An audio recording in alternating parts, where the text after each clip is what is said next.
Right. Well, look, we're certainly seeing very firsthand, and I live here in New York, but of course it's a worldwide repercussions. We're seeing firsthand what happens when organizations, major banks and other organizations, don't employ kind of very basic spiritual and ethical principles at work, and the kind of devastation that can wreak when people pursue short-term, kind of narcissistic gains as opposed to a growth that's long-term and that's sustainable and that's focused on employees. So there's really, I kind of see two sides to this, and I'd love to hear you guys weigh in. When I talk to the group here, and I do my little 5 minutes, on Mondays about spiritual principles and how they translate into work, I often tell people that work is a spiritual gymnasium, is what I call it. That the basic spiritual principles that you learn on Sunday or Saturday or on the meditation pillow, work is a great place to employ those principles because work is a place where you're most tempted not to, right? And again, we're seeing that.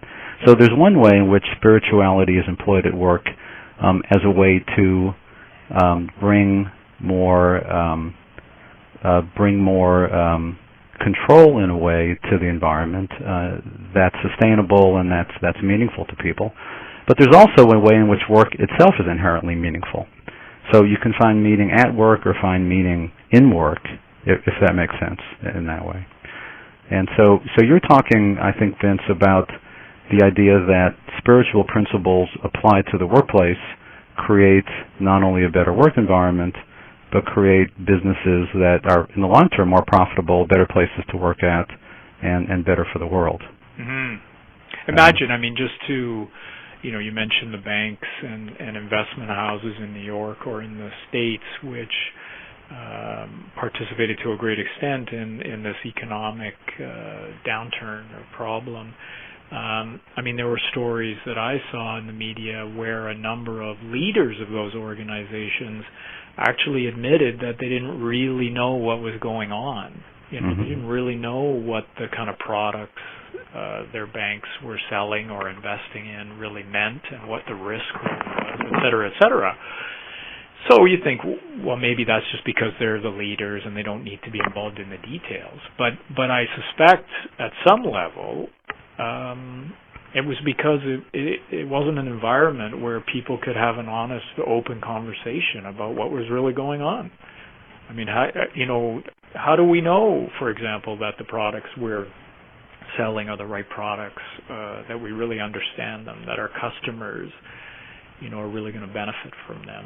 Those kind of conversations, I imagine, didn't go on too often. Well, it's also an environment in which, you're focused so much on the very lowest level bottom line need simply for money, right, and for profitability and for making as much as quickly as possible, that those questions don't even come up.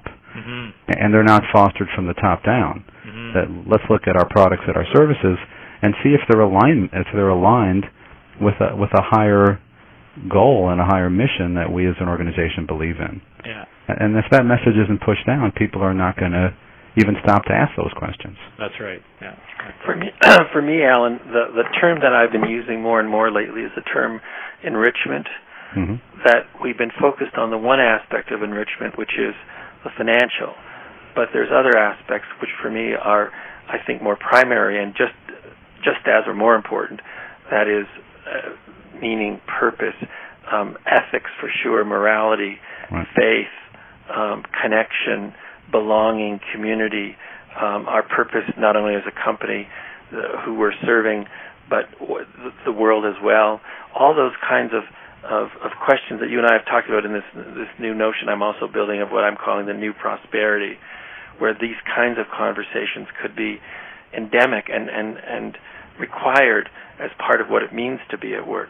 So one of the silver linings that I see in this downturn is it's going to hopefully force people to begin to look at what does it mean to be at work, so that work is not just a place of survival, where we earn our daily bread to keep a roof over our head, but also what I've been calling is a place of livelihood, so that we're alive, our soul gets nourished, our meaning, our ethics, and we can then transfer that to others as well.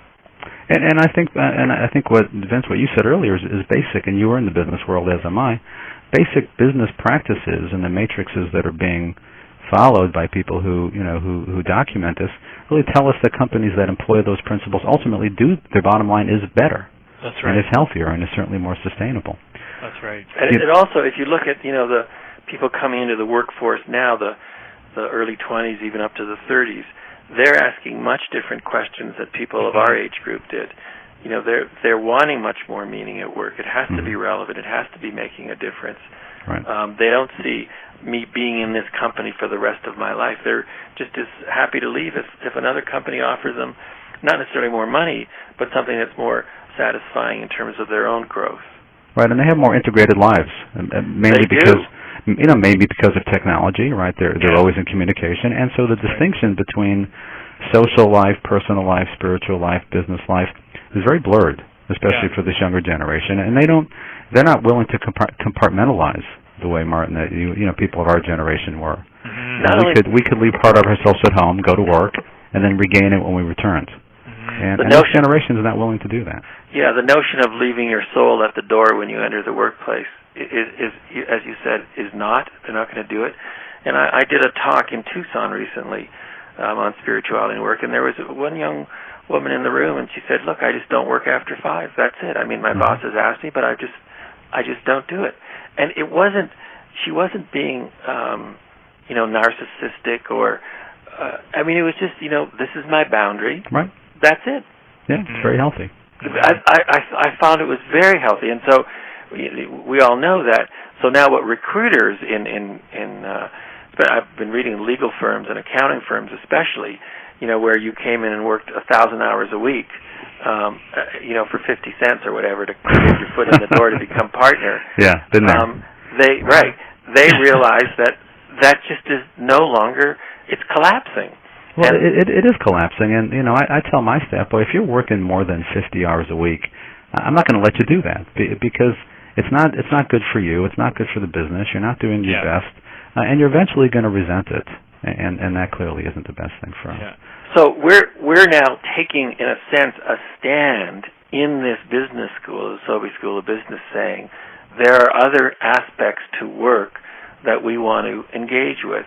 And I remember we had a PhD student who was coming in to do his PhD in management at the school, and the fact that the center existed gave him, he said, the permission he needed to do his PhD on existentialism and meaning at work. Had the center not existed, he wouldn't even have done, he said, I wouldn't have considered it. That's beautiful. Just the very fact that it existed with that name motivated him to move forward. That's wonderful. Correct. And we're not telling people they have to engage in any of this. If they want to, fine. If they don't, fine.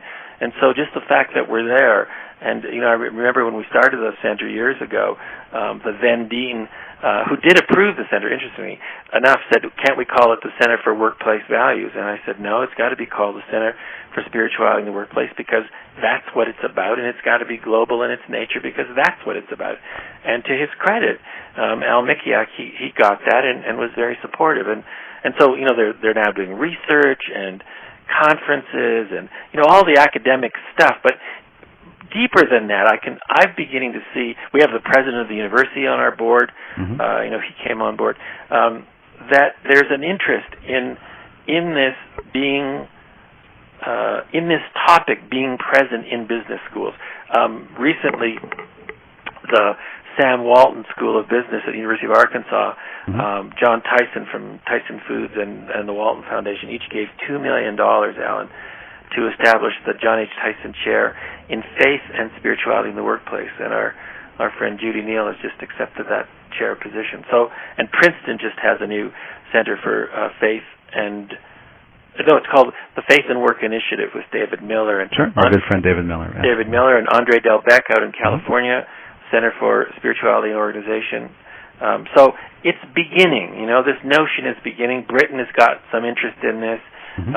One of our advisory board members in Germany said she wants to establish a center of this kind in Germany. So the whole notion of reimagining what work can be Right. That's at the very large macro scale. That's what I see this as part of.